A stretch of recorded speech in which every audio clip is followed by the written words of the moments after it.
கடந்த மக்களவைத் தேர்தலில் அதிமுக பாஜக கூட்டணி முறிந்த நிலையில் அந்த தேர்தலில் 11.24% வாக்குகளை பெற்று தமிழ்நாட்டில் இரட்டை இலக்க வாக்கு சதவீதத்தை அடைந்தது பாஜக.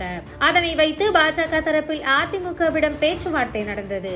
ஆனால் தமிழக பாஜகவினர் தான் அதிக தொகுதிகள் வேண்டும் என பிடிவாதமாக இருப்பதாகவும் டெல்லி தலைமைக்கு அதில் உடன்பாடு இல்லை என்றும் சொல்கின்றனர். அதிமுக கூட்டணியுடன் தான் தேர்தலை சந்திக்க வேண்டும் என்பதில் பிரதமர் மோடியும் அமைச்சர் அமித்ஷாவும் உறுதியாக இருக்கின்றனர்.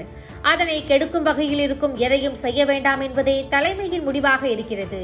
நயினார் நாகேந்திரனை மாநில தலைவராக்கியது கூட்டணியில் OPS நிலை என்ன என்று சொல்லாமல் இருப்பது என அதிமுகவுக்கு சாதகமான முடிவுகளையே பாஜக எடுத்து வருகிறது.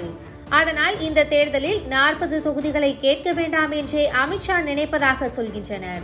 2026 தேர்தலில் திமுக ஆட்சியை முடிவுக்கு கொண்டு வர வேண்டும் என்பதே பாஜக தலைமையின் நோக்கமாக இருக்கிறது.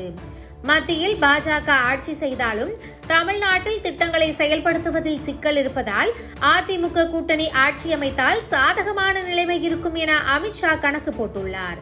அதனால் பாஜக நேரடியாக போட்டி போட்டு தோல்வியடைந்தால் அது திமுக மீண்டும் ஆட்சி அமைப்பதற்கு சாதகமாக இருக்கும் என்பதால் கடந்த முறை போட்டியிட்ட தொகுதிகளின் எண்ணிக்கையையே பேசி வாங்கிக் கொள்ளலாம் என அமித்ஷா முடிவெடுத்துள்ளதாக சொல்கின்றனர்.